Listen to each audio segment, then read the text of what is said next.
sido um bom professor, talvez um pouco rígido com os alunos também, mas alguém que instigado, assim, que atuava com paixão naquilo que fazia. Mas ele era professor, imagino que devia ser um professor rígido, porque era militar, os militares, pelo que a gente sabe, têm uma formação bem regrada e meio rígidos, mas como professor talvez ele tenha conseguido trabalhar o outro lado dele, mais sonhador, mais, quem sabe, poeta, de passar algum conhecimento para as pessoas. Tinha mapas na hora, tinha que desenhar direto no quadro. Aí comprova assim, que deveria ser uma pessoa bem inteligente e com uma boa didática para dar aula em 2 locais. Adora dar aula, é a paixão dele, dar aula.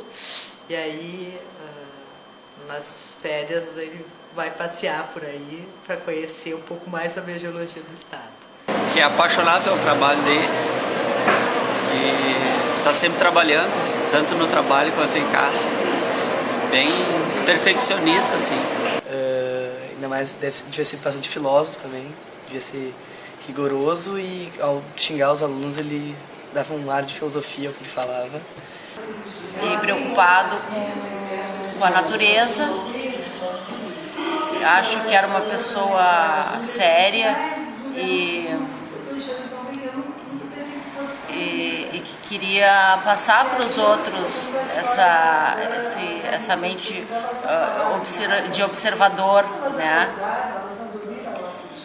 E acredito que tenha sido um bom professor. O Caldas ficou pensando, bom, tenho uma origem indígena, né? Desenvolvi toda a minha vida na área militar, mas eu acho que eu tenho que voltar para minhas origens, né? Tenho que voltar a pensar um pouco nessa questão da mineralogia.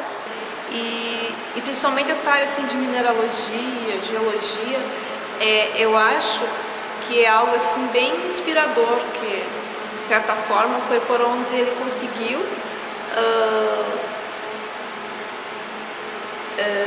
passar a mensagem do que ia lá dentro dele, sobre, né, também tem a ver com essa parte bem rígida, o solo, a terra, o pé no chão, né, que tem bem a ver com os militares.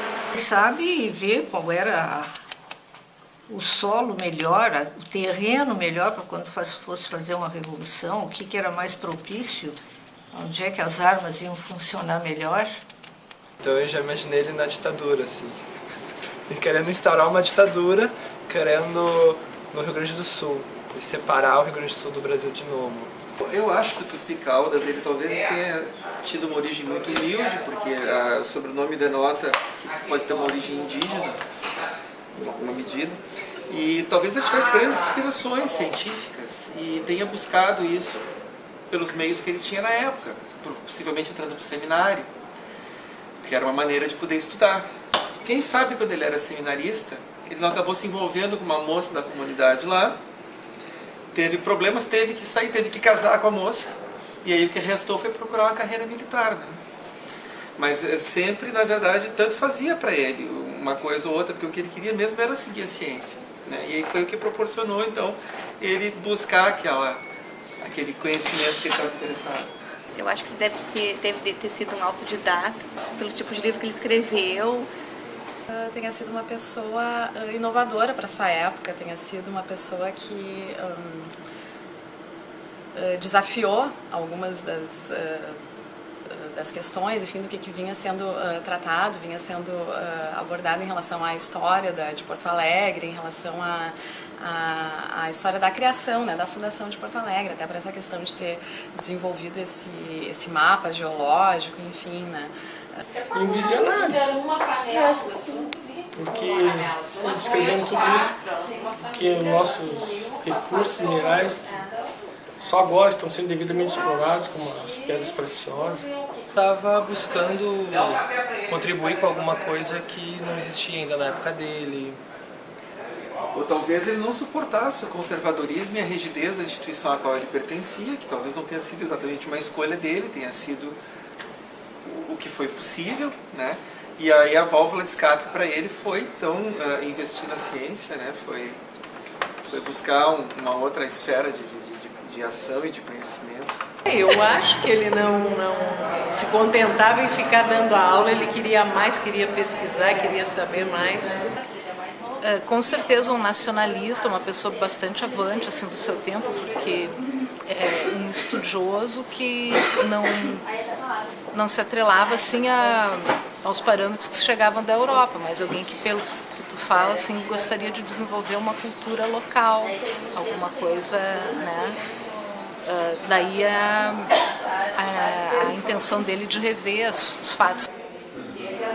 Eu chamei nacionalista porque ele quis, como tu dissesse, que ele só via falar de coisas de fora, então de repente trazer alguma coisa do próprio lugar onde ele vivia. Tinha o orgulho da cidade, do estado, de tudo isso, e se envolvia intensamente na vida da cidade. E acho que essa paixão que ele tinha, que levou ele a registrar e a entrar nesses projetos, mesmo que meio malucos ou dúbios, como aquele bicentenário que dizem que foi falso, mas enfim, quem há de provar? Porém, um apaixonado pela cidade, alguém que tentou fazer o melhor dentro daquilo que lhe foi pedido. Coisa do Picaldas, a mãe da doutora Maria Lúcia era descendente do fundador do Forte de Rio Grande. Então esse Tupi Caldas, ele foi estudar mineralogia na Universidade de Coimbra, que foi o primeiro curso de mineralogia dos países de língua latina. E ele escreveu esse tratado, mas na verdade ele voltou de Coimbra com ideias revolucionárias, porque ele foi um precursor de Marx. Um seguidor de Marx. Ele achava que, na verdade, essa questão da dialética, ela permitia mais do que simplesmente isso de tese e antítese. Ele permitia também uma interpretação ampla dos fatos históricos. Por isso a divergência de datas a respeito da fundação da Sesmaria.